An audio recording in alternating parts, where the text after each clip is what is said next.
Springboks over the Pumas 24-18. Pretty close fought match. I had to watch this one at the same time as I watched Scotland against France because this one was on about 3 in the morning. So it's been a busy few hours in the morning for me, but I feel like I've seen most of the important stuff in this game. I will rely on you guys to kind of fill in any gaps that I've missed. Because it is not that easy to kind of watch two games at once. Even had the kids running around at times as well, so it was kind of triple threat. But anyway, tightly fought game. I mean, there's not much in that, 24 points to 18. I'm not sure how much you can read into the scoreline because the South Africans did make so many changes. So you feel like, despite the fact that it was a pretty strong team they fielded, it was much changed, and that perhaps has affected the scoreline here. Either way, they got the win. Loftus wasn't sold out, which was a bit of a pity, given that Springbok rugby seems to be on a bit of an upward flow at the moment. It would have been nice to see a few more fans there, but again, there may be external factors there. The ref was having some microphone and earphone issues early, which was funny because in the other game I was watching at the same time, at one point they stopped the game to fix his microphone as well. So it seems to be a universal thing with referees this morning here in New Zealand. 2 minutes into the game, Argentina actually won a scrum penalty. They'd changed their whole front row, so had the Springboks, and perhaps that did something for the Argentinians because their scrum, which has been very ordinary in the last couple of years, really, if not more. It managed to get a good scrum penalty, which was nice, but they weren't able to get any points from that play. 7 minutes, South Africa showed they weren't really interested in taking 3 points early because Avelini got penalised for a no-arms tackle, and South Africa kicked for touch, but they weren't able to score from that play. 16 minutes, Marcel Coetzee went off for an HIA. I did not see him come back from memory, so hopefully he's alright. I haven't seen anything about him this morning. It was a wee bit messy at times. I mean, at one point, Lavanini and Bonisia both tried to catch the ball at the same time and ended up knocking it on. That's, I guess, perhaps a thing when you're making changes to your squad as well, because both those guys were fresh into the squad after not playing last week. 19 minutes, South Africa have a switch in strategy, and they do actually opt for 3 points, knowing, I guess, after 20 minutes you get a feeling this game's going to maybe be a bit closer than the last one. So they make it 3-zip, but the Pumas hit back on 26 minutes with their own penalty to Bonisia. It's 3 apiece. 31 minutes, South Africa score a very, very nice try, and Kossi gets his first of 2. Yankees gets the ball to Galant passes to Nkosi. He's still got to do a bit of a step. It's an amazing try. If you haven't seen the highlights, go and watch them. It's 8 points to 3. They missed the conversion. The conversion was close, but it makes it 8-3. And then on 40 minutes, Petty, the lock, gets an intercept, and he runs 50 meters. It is the longest 50-meter run I think I've ever seen a guy make. I don't know if he was going to make it. The guys were chasing him. He had just enough gas. He looked like when you see Brodie Retallick run, he looks like really kind of loping. But Petty was like, I don't know, maybe it's just different running styles. He looked like he was running faster than his body seemed to be moving, if that makes sense. But he still got there. He was tired by the end of it. He was huffing and puffing for quite some time, but excellent effort for the big man to go 50 meters.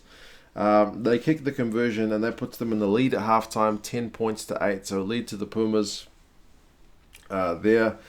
Second half, Nkosi gets penalised, but Bonisia misses the shot at goal, so a missed opportunity for them.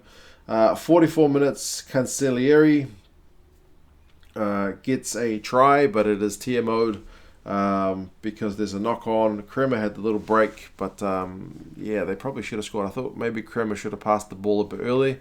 So that's another missed shot, a missed chance. So that's 3 points they've missed with the shot at goal, and then 5 or 7 missed with a potential try. So a few disappointing moments for the Pumas where they could have capitalised. 47 or 48 minutes. 48 is what I've written on the board. We'll go with that. And Kossi, he goes through, I think, 3 defenders for his try. he did a dive and he almost got taken out in the dive as well, but he still managed to get the ball. I think he kind of face planted on landing from that dive, but either way, that guy's face never really changes. He never smiles. He scores a try, just back to business. This is my job. This is what I do for a living. Man, great game. They get the try and make it 15 points to 10. Kick the conversion, so Springboks back in front. Khaleesi finally goes off after about 50 minutes. I know some of you guys in the preview mentioned he might only go like half an hour, 40 minutes, but he managed 10 minutes into the second half, so a good run out for him. 56 minutes, Uta Poleta kicks a penalty for the Pumas, so it's within 2 points, 15-13, but from the restart, the Pumas just dropped the ball. I think it was Lozana. So again, errors that didn't need to be there. 59 minutes, Yankees kicks a penalty to bring out that lead back to the same distance, so 18 points to 13. 64, Reinach gets penalised for a push on Tukule in the air. They're both going for a high ball, and from that resulting penalty, the Pumas kick the ball out, line out more, and then one phase later, Matera goes over for the try. So they missed the conversion. It's 18 points apiece, and the game is kind of game on at that point. But the Pumas weren't able to get in front because the Springboks have kicked 2 more penalties to make it 21-18 and then 24-18. That is the way the game finished. So Pumas had a chance to attack at the end. Matera threw a loose pass. Quaka Smith went to kick it out, but it didn't make it all the way out. But they called it back for the forward pass anyway, so we'll knock on. But yeah, a bit messy at times from both sides. You kind of expect it because the Springboks changed so many players. But I forgot to mention the Pumas had a try disallowed. I think was it like 75 minutes from Mensah. Yeah, that was they ruled it for obstruction in the lead up to the try, and it probably was. I think out of the corner of his eye, De La Fuente saw, I think it was Koch coming and just stood in his way, just ever so slightly. Otherwise, it would have been a great try, and that would have put the Pumas right in front. But not to be. So a couple of tries denied by the TMO for the Pumas. I'm not sure how encouraging that one is for the Pumas, because I've been a little bit down on the Pumas recently with the scrum not performing and them not lifting for the Rugby Championship. But this result is close. South Africa are a very good team, but that's such a changed team. I'm not sure how we can read into it. You look at England's scrum from their game against Wales and you worry for the Pumas. And then France really did a job over Scotland. So I'm kind of encouraged by that result, but also kind of keeping it not too confident, I guess, because, as I said, much changed Springbok side. Stats overall, run meters were almost identical, 309 to 308 in favour of the Springboks by a metre. The Springboks had slightly less possession in territory, 45% possession, 44% territory. But their tackling percentage was better, 84%, which is very good. 79 for the Pumas, not quite so good. 128 tackles made by the Springboks, 79 by the Pumas. So Springboks defensively having to front up. Penalties conceded was pretty even, 10 to 11. One more conceded by the Pumas. Nkosi, great effort, 67 run meters, 5 defenders beaten. Mensah, 59 run meters, 5 defenders beaten. I'm not sure if that 59 run meters includes that disallowed try, because he went pretty far. But either way. Alstat had 18 out of 21 tackles, was the top tackler for the Springboks. Brits also had 17 out of 18. He put in a good effort.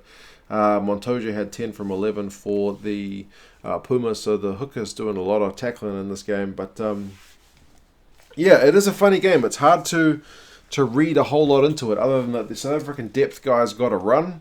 Some of these guys may have played themselves into that squad, because Rassie, I think, is it next week or the week after, he's going to be reducing the numbers.